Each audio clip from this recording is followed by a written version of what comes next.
안녕하십니까. 국민을 위하는 난민대책 국민행동입니다. 저희들은 네이버에서 난민대책 국민행동이라고 검색하시면 들어오실 수 있습니다.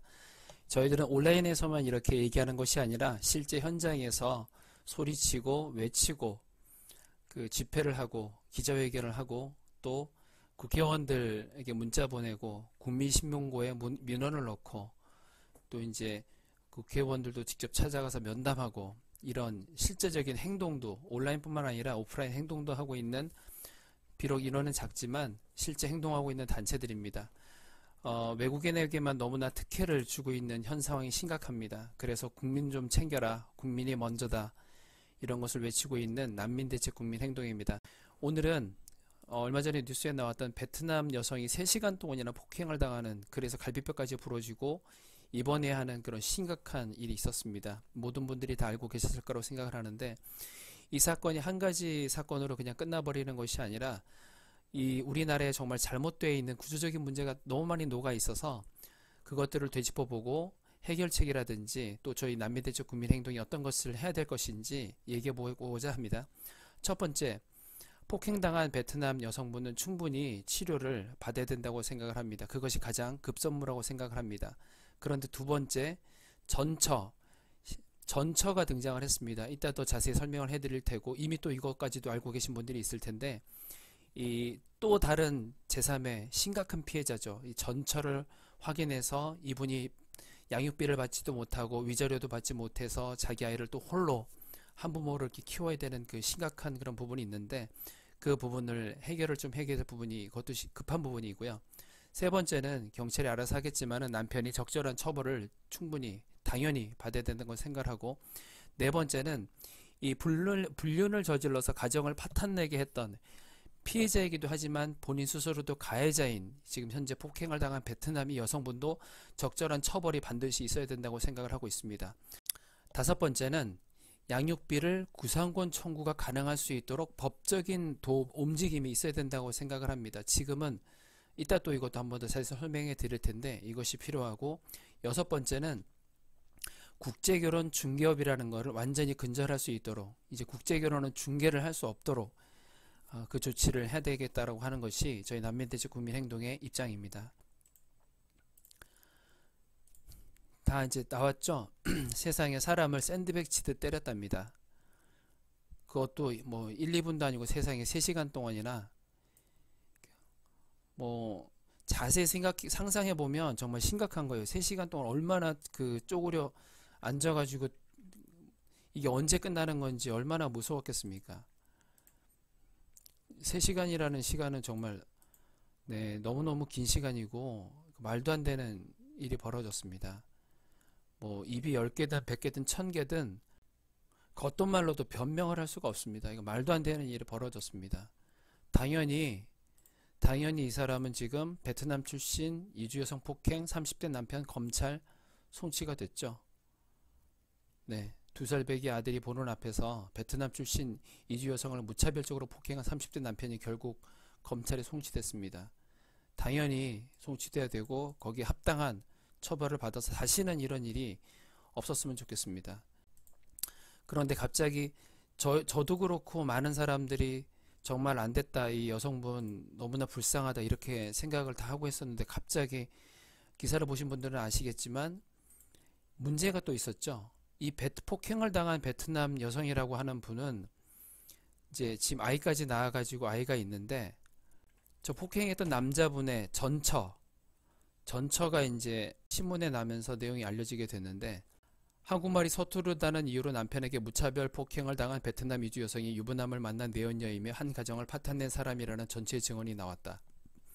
9일 베트남 이주 여성을 폭행한 혐의로 구속된 남성의 전 부인은 본지와 통화에서 베트남 여성 또한 다를 게 없는 똑같은 땡땡이며 피해자가 아니라는 것을 알리고 싶다고 밝혔다. 전 부인은 베트남 여성이 아이를 한국에서 키우고 싶다는 기사를 읽었으며 베트남 여성을 보호해줘야 한다는 목소리가 점점 커지는 것도 봤다며, 하지만 남의 한 가정을 파탄낸 여성이다라고 토로했다. 이어 베트남 여성은 이혼하지 않은 유부남을 만났으며 내가 수차례, 한두 번도 아니고 수차례 유부남이며 아이도 있으니 만나지 말라 얘기했다며 하지만 유부남의 아이를 임신하고 베트남에 가서 아이를 낳고 현지에서 결혼식 및 돌잔치를 했다고 말했다. 아울러 남의 눈에 눈물 나게 해놓고 잘 살아보겠다며 아이를 한국에 데려와 버젓이 키우고 있는 이 상황이 너무 소름 끼치고 속상하다며 저 베트남 여성은 계획적이었다고 덧붙였다. 또한 남자 역시 폭언, 가정폭력, 육아, 무관심, 바람핀 죄로 벌을 받아야 한다고 생각하지만 베트남 여성도 다를 게 없는 똑같은 사람이다. 남의 가정을 파탄내고선 가정을 이루어 잘 살아보겠다고 한국으로 넘어와 뻔뻔하게 살고 있는 베트남 여성을 보고 있으니 너무 속상하며 너무 괴롭다고 울먹였다. 더불어 내가 말씀드리고 싶은 것은 남자에게 양육비를 받지 못하고 아이를 키우는 와중에 저 둘은 가정을 꾸려 뻔뻔히 혼인신고를 하고 살고 있었다는 것이 너무 화가 난다며 뻔뻔함의 극치를 보여주는 죄책감이란 하나도 없는 두 사람 모두 엄중히 처벌해 주시고 저 여성 또한 베트남으로 다시 돌아가게 꼭 도와달라고 말했다. 네, 양육비도 받지 못하고 위자료도 받지 못한 걸로 알고 있습니다. 폭행 피해 베트남 이주 여성이 그리고 나서 이제 얘기한 부분이 엄마와 한국에 살고 싶어요라는 말이 나왔어요. 한국인 남편에게 무차별 폭행당한 베트남 이주 여성이 남편과 이혼한 뒤 양육권을 갖고 한국에서 살고 싶다고 밝혔다.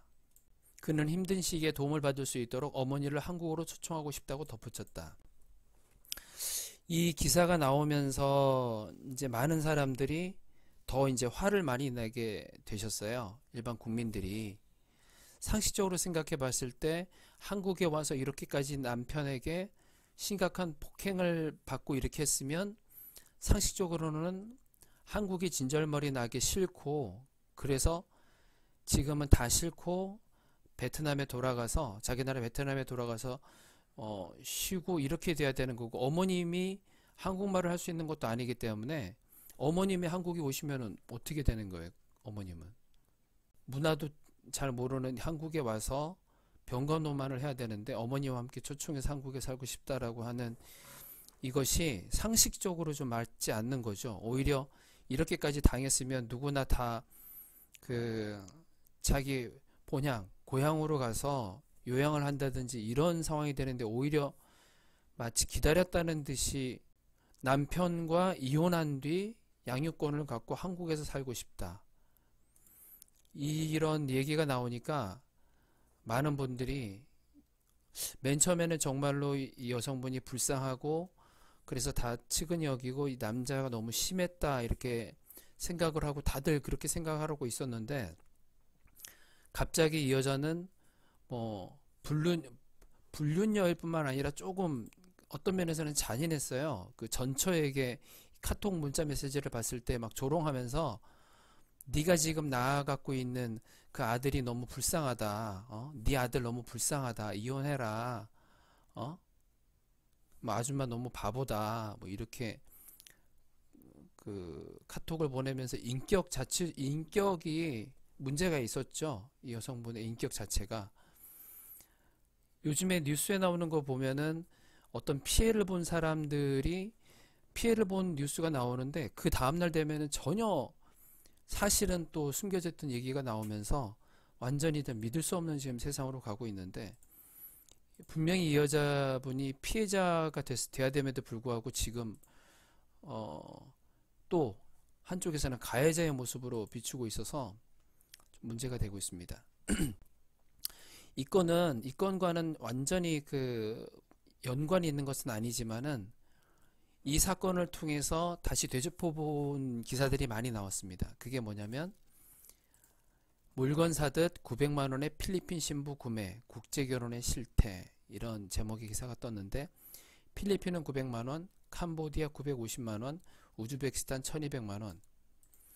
이게 뭘 말하는 가격인 줄 감이 오십니까? 중개업체를 통해 이루어지는 한국인 남성 이주 여성 간의 소개 시 매겨지는 국적별 가격입니다. 마치 물건을 사고 파는 것 같죠? 이 때문에 사실상 매매원과 다르지 않다는 지적인데요. 시작부터 이렇게 평등하지 않다 보니 부부가 종속관계로 인식되는 건 불보듯 뻔한 일이 아닐까 싶기도 합니다.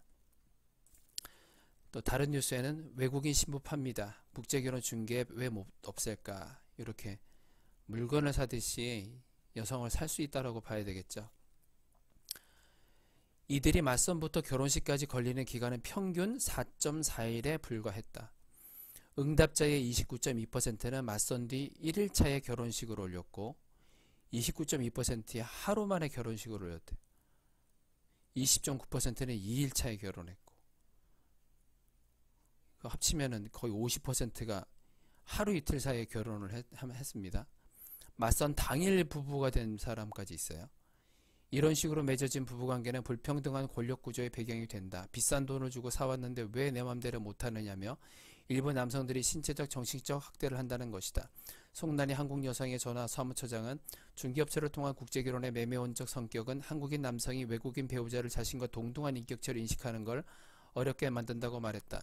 강혜숙 대구 이주 여성상담소장 역시 중개업체 등을 통한 국제결혼의 경우 단기간에 결혼이 이루어지다 보니 부부가 서로에 대해 알아가거나 신뢰를 쌓을 시간이 부족하다며 이 때문에 한국인 배우자는 부인의 체류 현장을 위한 협조를 통제수단으로 삼는 경우가 많고 이주 여성은 가정폭력 등에 소극적으로 대응하게 된다고 설명했다. 지금 이 폭행 사건은 이 베트남 여성은 매매원으로 이 베트남 여성과 결혼한 건 물론 아니었습니다. 그런데 실제로 이주 여성을 돕는 그런 단체들이 얘기하는 것은 실제로 한국 남성들이 이 이주 여성들을 폭행하는 일들이 굉장히 많고 그 폭행하는 것 중에 가장 많은 부분이 매매원이다, 이 얘기를 하고 있습니다. 물론 우리나라 한국 남성분들이 한국 여성분들을 많이 폭행하는 것은 지금도 많이 일어나고 있는 걸로 알고 있고 특히 과거에 저희 어르신들의 시대에는 정말 그것이 더 심했던 것으로 알고 있습니다. 한국 사람이든 외국 사람이든 이렇게 사람을 폭행하는 일은 절대로 있어서는 안 된다고 생각합니다. 거기서 특히 외국인에 대한 이러한 폭행은 국제결혼 중개를 통한 인신매매 성격이 강한 지금 우리의 제도가 매우 심각한 원인이라고 너도 나도 입을 모으고 있습니다.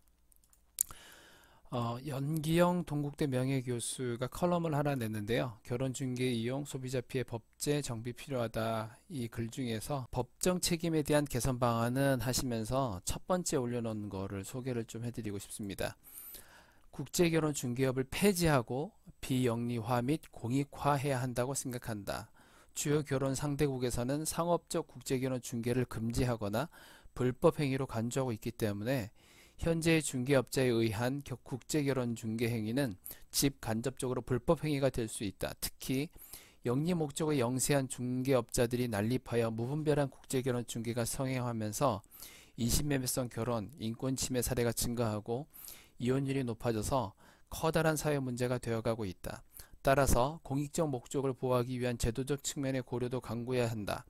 2008년 대만이 상업적 국제결혼 중개를 전면 폐지하고 재단법인이나 비영리 사단법인에 의한 국제결혼 중개제도를 도입한 것을 주시할 필요가 있다, 이렇게 했는데, 네, 저희 난민대책 국민행동에서는 인신매매입니다. 세상에 무슨 뭐 하루 이틀 보고 결혼하고 돈 뭐 몇천만 원 주면서 결혼하고, 국제결혼 중개업은 반드시 폐지해야 한다고 생각을 합니다. 자, 다음에 생각해 봐야 될 것은 이 양육비 미지급 부모 신상공개 적법성 법정에서 가려진다, 이제 이런 기사를 통해서 현재 이 전처에 해당하는 이분은 다른 기사에도 나와 있지만 양육비와 위자료를 받지를 못했어요. 한부모 가정으로 이제 이 아이를 혼자 키우고 있는 그런 상황인데 경제적으로 얼마나 어렵겠습니까?